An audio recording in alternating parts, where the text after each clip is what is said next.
into the dungeon. I'm doing a quick little Pillars of Eternity 2 character creation, transferring over our characters from our D&D game into Pillars of Eternity 2 Deadfire. So let's just start with a game I've got ready. It's just a nondescript watcher.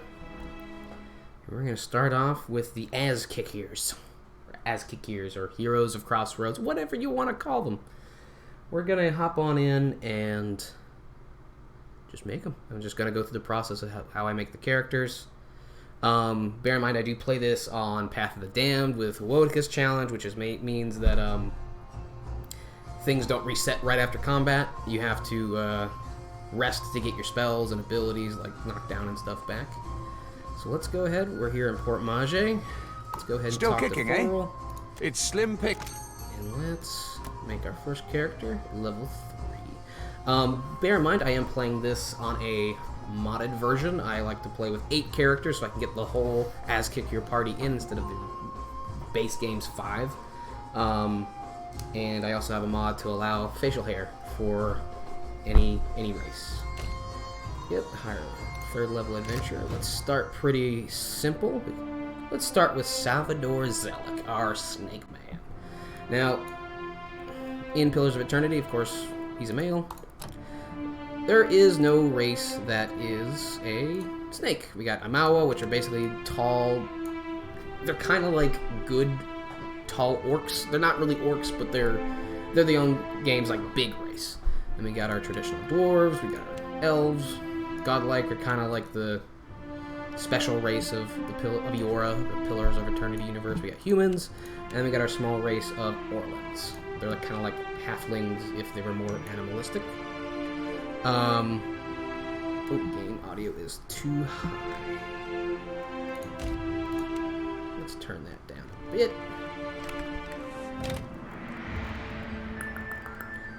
Where's my sound? There we are. Does that sound better? Am I coming through a lot better? You can either text me, Dungeon Master Man, or message me in the live chat. Save. Still kicking, eh? It's slim pickings until the supply. Hopefully I'm coming through a lot better. Good. Perfect. Alright.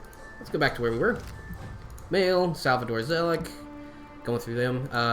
Races here. This is the Orlan, the small race. But since there's not really a good snake or Yuan-Ti race, I decided to go with elf, and I hope that it makes sense after you see my decision. So, first we're going to start with elf. We're going to go to pale elf, so that it's kind of closer to the color of green, scaly skin. We're going to do single class for Salvador. He is a fighter. I believe his subclass was Vanguard, so he is all tank, all frontline, dual wielding.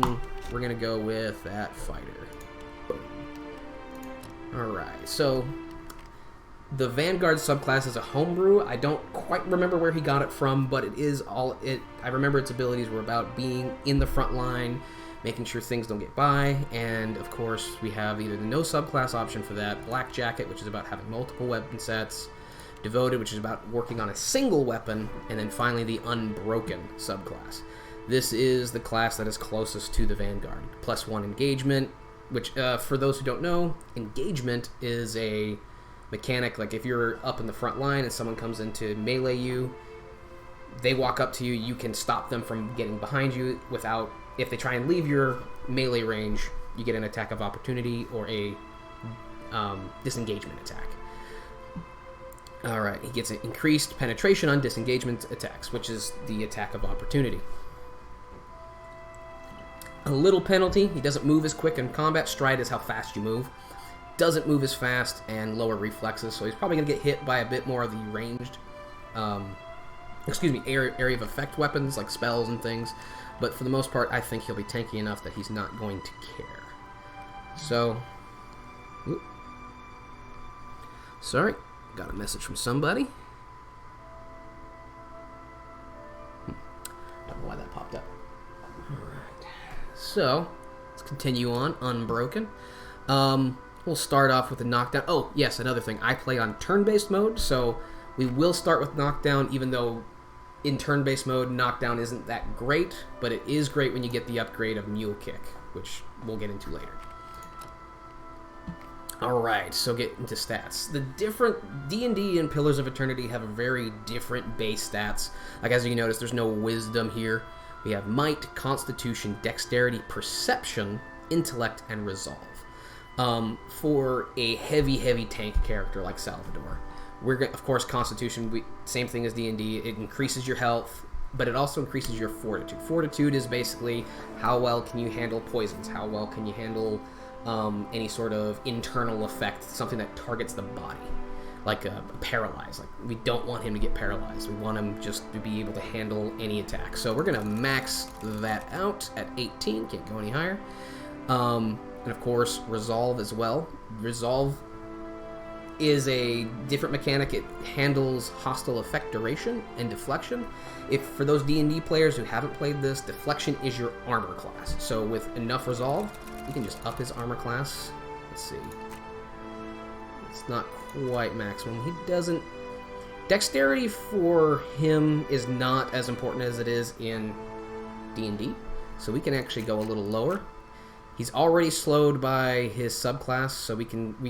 It doesn't matter that we're losing a little bit, 8% stride or action speed or reflex. These are things he's already got negative of. We want to make sure everything else does not affect him. Thank you. Harrison's here watching, and he just sent me the subclass. I think I already read it. I think I know what I've already got my notes and stuff. So we want to up that. So we have 18, his maximum on Resolve and Constitution. So he's going to have the maximum health, maximum armor class. He's good to go. We're going to add some Might. Might affects the damage and healing and even adds more Fortitude. So we're going to add a little bit more there. Let's see. Where do we want this last point of Perception? We can leave it there. We can have a little bit of +1 accuracy to his weapon attacks and things like that. Because he's not meant to deal a ton of damage. We want him to sit in front of a doorway and block the entire enemy horde. That is what his job is. Alright. So where is he from? Now this... I actually don't know from his actual character. I think that's been kept secret right now, so we're not going to really too worry about where he's from, and we're going to worry about the stat bonus for his character. So we can either do Constitution, or, let's see, we can do Might as well if we want him to do a little bit more damage. He's a smart guy, but he doesn't really benefit a lot from intellect in this game. He can be from Adir. Let's give him one more point to his armor class and things like that. And his job, his background. Was he an aristocrat? No. I kind of debated this. He's either a merchant, because he's a snake sellsword who sells swords, or he's a mercenary. It's kind of the other. I decided to go with the sellsword because he gets streetwise, bluff, diplomacy. He's kind of gives him his, ability to talk a little bit better. So we're going to go with merchant. The sellsword who sells swords. Weapon proficiencies. What weapons does he want to be proficient in? Swords, of course. We'll go with sabers. Last session he used the greatsword, so we're going to do greatsword. So he gets his sabers for windmill slash, and he can use rending smash for his greatsword.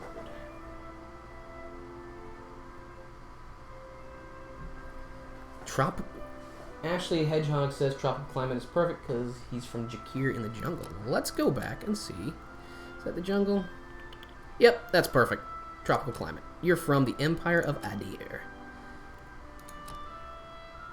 Alright, portrait. Now, of course, no good snake one, but I like this one the best. I have no other reason to pick it other than I just like it. Colors, let's see. Well, I know for a fact my friend, the player of Salvador Zelik, will want red and black, so we'll go through that. Red's on the pants down there. His skin, this is why I picked Pale Elf. I can give him kind of greenish, scale-y looking skin. You can kind of see the little flint flecks in there. And he doesn't technically have any hair, but I'm gonna pick a hair color for him, and you'll see why in a second. We want some red eyes, because red. Head, we want the second one. Kind of darken the eyebrows a bit. There we go. That's the hairstyle I want, because I decided. and no beard. There we go. I think this is, yeah, 0 out of 10. Game has no snakes. Alright, so let's go to voice. Give him a sinister voice. Kill them all. They won't see me coming. Yeah. And since he's kind of our tank, I was kind of stuck between stoic and savage. Let's see if he goes into savage mode. I'm gonna stick with savage. I like savage. Salvador Zelak. I hope I'm spelling that right. Alright, so just to recap, fighter unbroken. He has a disciplined elf from the tropical land of Adir, starting at level 1 with a whopping 59 health. His abilities, he can use sabers to do windmill slash for extra damage. Same thing with the greatsword, rending smash. He can knock people down, interrupt spells for now. Constant recovery, which is a fighter-only ability, meaning he's constantly healing throughout the fight.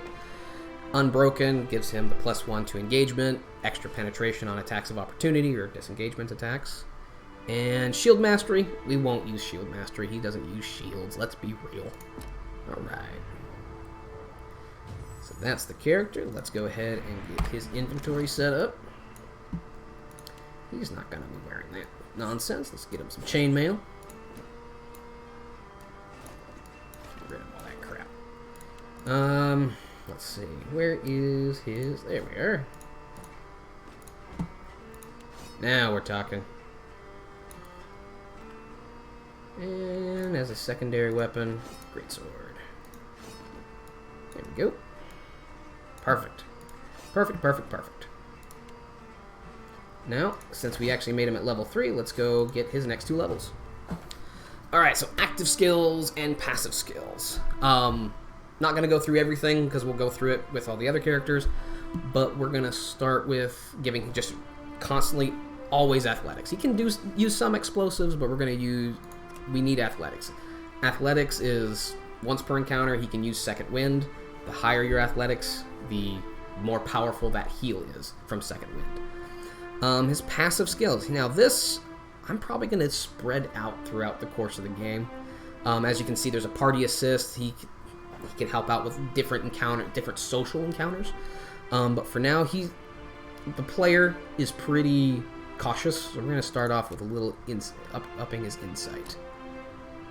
Alright, so we get to add 1 point to the fighter page. This is what I was talking about earlier, like this is the knockdown. Knockdown is garbage in turn-based mode. It's garbage.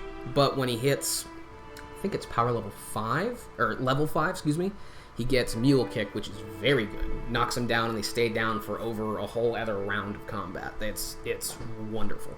That's why you take Knockdown, just to get Mule Kick. But we can also get Fast Runner, which increases his speed, which would negate everything that from the low decks and the Unbroken subclass, but we don't need to worry about that. We have Arms Bearer. He can carry another weapon set. Not too concerned with it at the moment. But what we want is Discipline Barrage. It's a free action, just increases accuracy. Gets the aware. So 50%, 5 plus 5 perception, which gives him 5 accuracy, and 50% of grazes converted to hits. It is wonderful. Let's grab that. Now on to level 3. So, yep, like I said, keep ramping up the athletics. And we gave him 1 point of insight. His Intimidate's at 2, Streetwise 3. Let's get insight up. Let's keep doing that one. Alright, since he's a fighter, single class, he's not multi-classing, he actually gets to go up to power level 2 at level 3. Which basically, there's 9 power levels out of 20 levels. It's kind of the same spell progression as you would get in D&D, where there's 9 levels of spell power, but you get the point, out of 20 character levels. And at a new power level, we get 2 abilities to choose from. 2 weapon style would be excellent for him because it decreases the initiative, like it makes him go sooner when he's dual wielding, and he is going to be dual wielding a lot. Or Confident Aim, 30% of grazes are converted to hits. In Pillars of Eternity, you can still hit as a graze. It's like crit failing, but you still did enough accuracy to land. It's kind of weird. But you don't deal that much damage. If you have grazes to hit conversion, you're going to land a lot more hits. And, of course, we can either do Into the Fray, which is basically a pull, or fighter stances. I really like fighter stances. I'm going to go over that in just a second. So we're going to take fighter stances and 2 weapon styles, so we can go much faster. And next, done and done. Now, a thing you need to know about this build is the engagement. Typically, a character has an engagement of 1, which means when someone comes into melee, they can lock that person down and keep them in that position. And if they try and get away, they can do an attack of opportunity against that person. Well, for Salvador, if we set to the defender stance, which gives him a lot more engagement, by being an unbroken, he can already engage 2 people, but in defender stance, he gets a +3. So he can fight up to 5 people and prevent them from moving past him. Put this guy in a doorway and no one's getting through. He's great. And on top of that, the more people he engages, he takes 5% less damage per person. So at maximum engagement, he's taking 25% less damage. And he's at level 3, already at 93 health. It's ridiculous.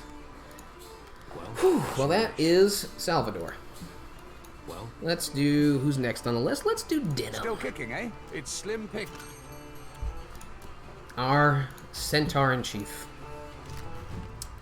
Male, female, male. Same thing. Let's, same races as before, but let's do a Mawa, just because a Centaur is a big dude, and, might as well pick the biggest one. And plus, since Denim is a barbarian, this +2 might is going to come in handy. But the point of Denim's build, as I understand it... Thank you, Harrison. The point of Denim's build, as I've understood it from Ashley, is that she is making this guy to go fast. And that's what I'm going to do. So, Island Amawa, or Coastal Amawa. Coastal basically get Towering Physique, which means they're resistant to... I don't want to explain this mechanic, but they're resistant to things that would make them weaker. But Island basically means... among the waves, Island Amawa are unusually comfortable moving through water, deep sand, mud, blah, blah, blah. Throughout the game, you'll encounter areas that are completely covered in water or covered in, deep sand, quicksand, things like that. And it really slows down everyone in your party, and it doubles all your movements. The similar mechanic is D&D is difficult terrain. This basically makes Denim immune to difficult terrain. So we're gonna go with Island Amawa, because we want to go as fast as possible. We're going to go with multi-class on this one, because the character isn't multi-class yet, but is planned to be for movement's sake, and it's going to work out. I promise. We're going to multi-class this. The first class will be what he is, a barbarian. Intimidate, survival, athletic, blah, blah, blah. Barbarian. Now, when I originally had made my notes for this, I thought Denim was going to be a totem barbarian, but that is not the case. He is actually going to be a crap, I forgot the name of it, but it's something related to the Fae, and it does a little bit of magic. There is no barbarian subclass here that does any sort of magic, so the closest thing to magic is not Mage Slayer, because you're anti-magic. Don't worry about that. We're going to do Fury Shaper, because this is the closest to magic, and it's also the closest to Totem Barbarian. Basically, Denim will be able to get totems they can throw down, and they do magical effects in an area, like increase your speed, which is perfect. So we're going to continue to stick with Fury Shaper, which is the Totem Barbarian, essentially, but also kind of magical. So we're going to stick with that. Frenzy. We just always take Frenzy first, because that is your rage. If, that... famous line, I would like to rage, that's this. Just take it. First thing, level 1. Alright, second class. I believe the second class is... Wild Soul was the name of the one. But, again, there's no good way to translate that into Barbarian class, so we're going to stick with what we're going with. So my understanding is that they're going to be multi-classing into rogue for D&D terms, so they can use their cunning action to get another dash out. So we're going to get rogue, which the class together is a marauder class. There's several subclasses here. We have no subclass, assassin, which is exactly what you think it is. Street fighter, which is basically if you're flanked or bloodied, you get bonuses. Trickster, which is the arcane trickster from D&D. Straight up, you get all these illusion spells as a rogue, and debonair. But we're going to go with street fighter. Why? Because you're a barbarian, and you're going to be in the thick of the fight, and this gives you bonuses to being in the thick of the fight. Sneak attack becomes more deadly, and initiative decreases, which is a good thing, when the street fighter is flanked or bloodied. Basically, if you're flanked, you get you get bonuses to being when you are flanked, and you get bonuses when you are flanked and bloody. Bloody is like when you're like at half health. So you want your barbarian who's going to be in the fight taking damage, and you want them to deal more damage as they get more hits. So, sorry, thing popped up here.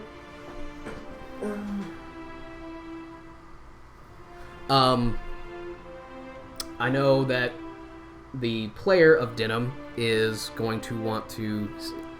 actually, she is saying, Rogue and Monk. The game only allows for 2 classes to multi-class. I can't do 3, otherwise I would. So we're going to go with the one that makes most mechanical sense. Monk does not give you a whole lot of quick movement things. So we're going to stick with Rogue and do Street Fighter. Escape, because that makes you faster. You can just choose to go somewhere. We're not going to do Crippling Strike. We'll get that later. Escape. We're doing Escape. Might. This is your damage, your strength, healing, and your fortitude. We're maxing our barbarian strength out. That's what we're doing. And we want to go fast. Dexterity in this game actually does increase your stride. Stride is your movement speed. So guess what else we're maxing? Let's see. All right. So let's put that back. We're going to decrease the resolve. Resolve, yes, we are decreasing our armor class, but remember, we have Street Fighter subclass. We want to get bloodied so we can get bonuses to our crit damage. So it's okay that we have less armor class. Bump up the Constitution, even though Denim doesn't have that much health in game. But anyways. We'll give him a little extra Constitution so he can survive a little bit, but we don't want to do too much, because remember, we want to get bloodied. We want to get hit, we want to get hurt. But we also do want to survive a few hits. So we'll do that. -3 to our armor class, deflection, and increase our health by 10%. I think that's good. That'll be good. And the Might, giving us 20 fortitude on top of the 4 fortitude. Poisons will not be an issue to us, or anything like that. And, since your dexterity is giving you 16 reflex, wizards casting fireball are not going to be a problem to you either, because your reflex is so damn high. That's like your dexterity saving throw. Alright, where are we going to be from?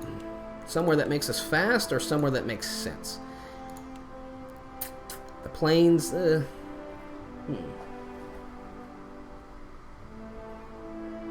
Cool. Sorry, just checking chat. So this Deadfire Archipelago is like a big island chain. It's where the game takes place. It's the only one that gives us dexterity, so that's what we're going with, because we want... Or do we want might? Living Lands is kind of the large northern island. We're going to go with might. We want that damage. We're already fast enough. Alright, so what is his past? Now, I'm only allowed to know what the character Tack knows, and that's all I know right now, is that he's kind of a drifter. He's been part of a nomadic tribe. Tell me if I'm wrong, Ashley. So I'm going to go with Explorer, because he wants to go see certain things. He wants to go see this mountain, or this volcano, I think. And that gives him things relevant to the character as well. So we're going to go with Explorer, even though it's not like his job. Weapon types. Now, there's only one two-handed axe in the game. Spoiler alert, it's a unique item. It's 12,000 gold. Won't be getting that for a while, but we can at least get the proficiency for it, which basically brutal swings, doing bleeding damage. until we get there, Denim, I believe, also used a greatsword last session, so we're gonna give him the greatsword proficiency. I'm gonna stick with that portrait. It's not my favorite. But the only other, I mean, it was between that one and this one looks wimpy compared to this beefy guy, so we're gonna stick with that portrait. And give him brown clothing, because he is brown and he's not gonna wear it anyway. What we say in the chat? Huh. Pillars of Eternity Deadfire 2 is the best. Thank you, Cy Frambillish 49 Ninjas. That was fun to say. Alright, so let's get the skin right. We gotta get rid of those blotches. Oh yeah, looking beautiful now. Because remember, he is a good looking guy. Hair black, I believe. Yeah, black hair. And brown eyes. You can darken them a little bit. Yeah, that's good. That's good. Head. It's very shiny. Now, he does have a man bun, so this hair won't work. Let's go down. I think this is the one yeah, that's the one. That's the one I wanted. Now, remember, this is where the mod comes in, because a Maui normally can't have facial hair, but I really needed Denim to have his facial hair. Yeah. There we are. No, wait. I think that is... No, that's not what I want. Yeah, it was described as like a hippie. Yeah, there. Well-kept beard. Perfect. Perfect. Perfect man. Yo, Mr. Clay sent me. Nice to see you, Geeks Dungeon. How many people we got? 8 people watching. Wonderful, wonderful. Let's see. What kind of voice do we want? Stoic, sinister, feisty. Let's go. Quickly and quietly. Eh? I hope you guys can hear that. That's the it. voice we're going with. And yeah, we want. There's Denim. There's Denim. Never backing down. I don't know how much the never back down is more Denim or Ashley, because none of her characters really back down.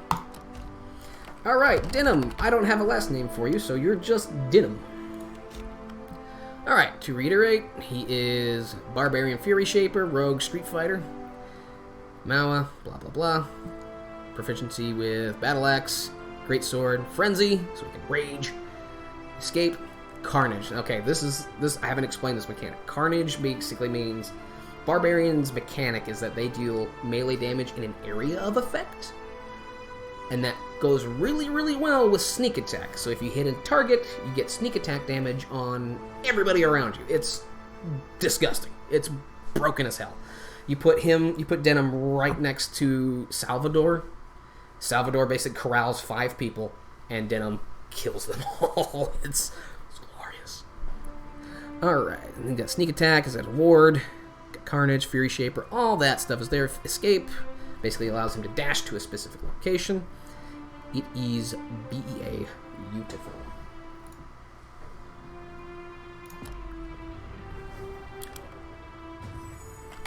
Alright. First off, get those clothes off you, buddy.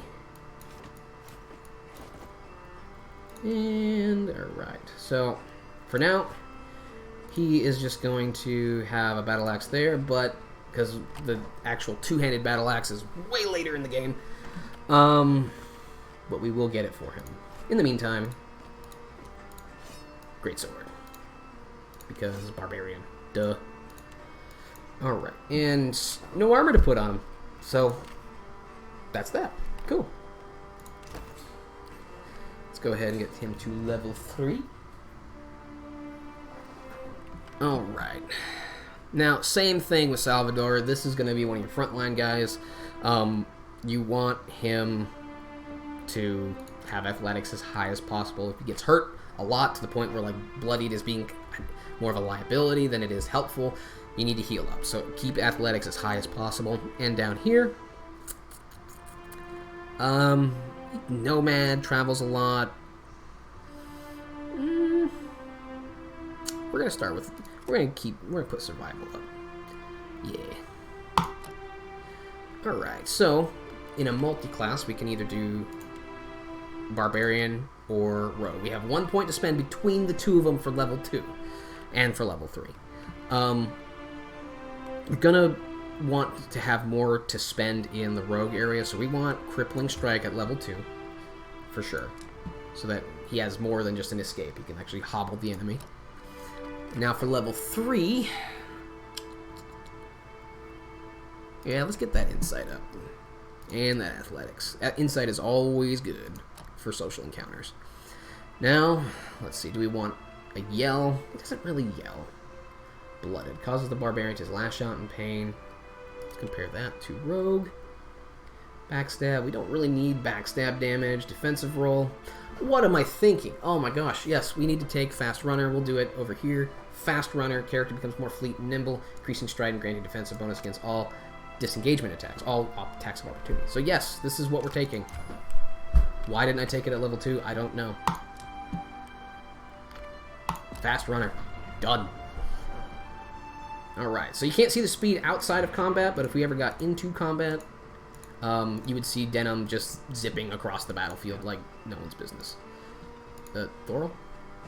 There you are, Thorol. Still kicking, eh? Alright, that's Denim, that's Salvador. Who's next on my list? Sandro. Let's do Sandro Durand. Whew, I need a breather first. Recruit level 3 adventurer. I don't know who Pat Bootyham is, but I miss playing with you too. Sandro Durand is a male, as far as I know. He is human, and finally we have the race that he is in D&D, because he's human.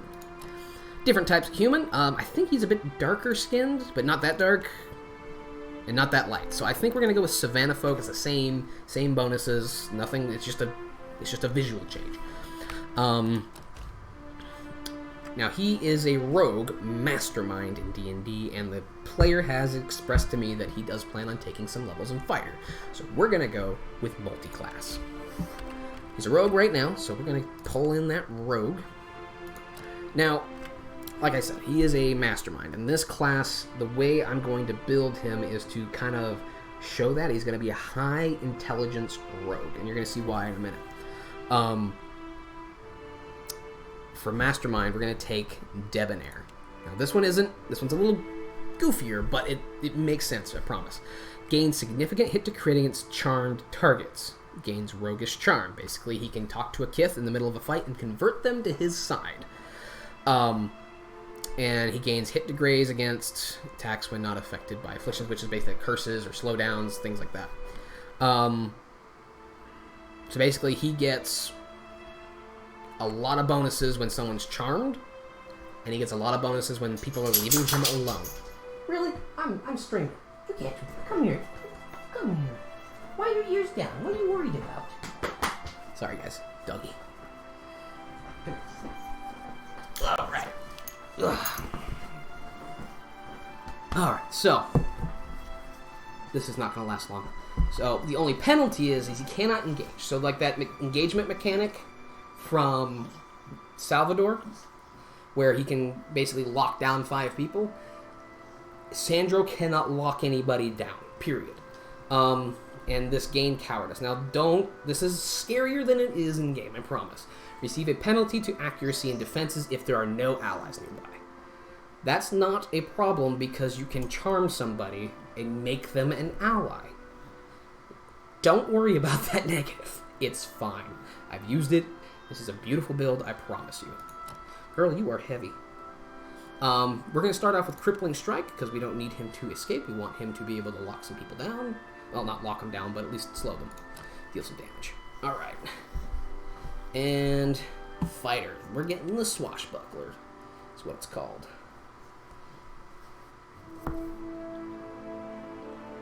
Hunter. Geekstone. Oh, yeah. It's Hunter. I did play with you. I remember you, man. How you doing? I actually have your friggin' mini still. I'm so sorry. I need to give that to Justin so we can get it back to you. Alright, so Swashbuckler. Okay, you're now being a problem. I can't focus. I love you, but you gotta go back to bed. Alright. Subclass for the Fighter.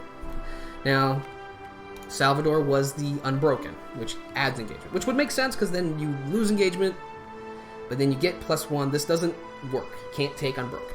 I'm actually going to take Devoted, because I need Sandro Durand to be my tank killer.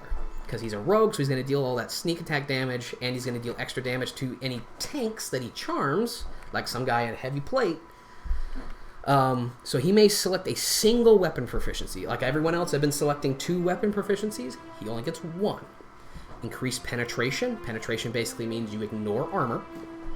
And increased critical hit damage. So when he's a rogue that already does more crit damage, he's going to do even more from his fighter class. That stacks. Penalty is his accuracy is penalized whenever using a weapon that's not their chosen weapon. So if he's using something else, not going to do so hot. And only gains 1 single proficiency and no new proficiencies when leveling up. So he's going to only ever get proficient with 1 weapon, and all other weapons are going to take negatives. This is fine. I know that sounds scary, but it works. I promise. We're going to take Discipline Barrage because that is going to negate... Excuse me. That's going to negate any negatives from being caught out alone. It won't buff him, but it'll at least prevent him from taking negatives whenever he's not near an ally. We'll want that. So, this is where things get weird, because you'd think you want your rogue with high might so we can deal a ton of damage, but the point isn't to deal a ton of damage, it's to get consistent damage. And the only way we're going to do that is by increasing his perception up to maximum. +8 accuracy, +8 reflex. He's going to have no problem avoiding fireballs, and he's going to hit consistently.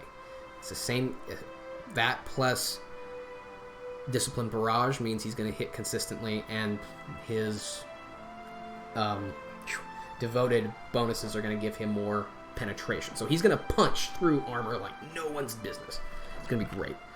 And remember when I said he's going to be a high intellect rogue? You see how these stars here, like recommended for swashbuckler. Recommended. This isn't recommended, but I'm going to max it out anyway. He's a mastermind. We don't need that. There we go. Why would I increase his intellect? How does that affect him? So intellect does a few things. It gives you 80 plus area of effect, 16 will, but this is why right here, 40% ability duration. This is what we want it for. When he charms somebody, that has a timing duration. So we want that plus 40% because whenever he charms somebody, we want them on our team as long as possible. So he gets that charm, they're on our team 40% more rounds. It's why we do it. So he's smart as hell, he's perceptive as hell. He's going to see a lot of traps when you're going through dungeons. He's going to find a lot of hidden treasure. You want him in your party. He's your tank buster. He does a lot of jobs. It's fantastic. Where's he from? Well, he's from a city in Crossroads, as far as I know, unless he's lying to me. But remember, this character will not wear armor and has low resolve and low constitution. Do not get him caught out alone. You gotta be very, very careful with his placement. Old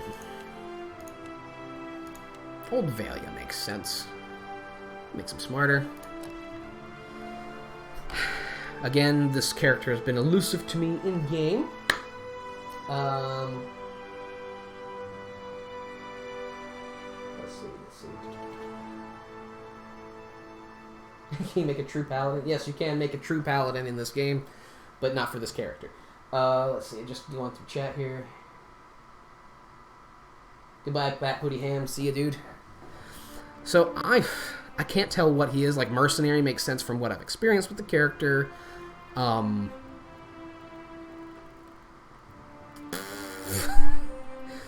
gonna just say he's a drifter. He's just doing things and hanging out. Well, no, that doesn't make sense. I'm gonna do laborer, just because that's my guess. He just lived in this town, he worked for the town, and now he's starting to adventure. Weapon proficiencies. This is the only time we're gonna select this. We will get no new ones as he levels up, and my understanding is he uses a rapier, which is perfect because that actually makes his accuracy increase when he uses the proficiency, so he gets even more accurate.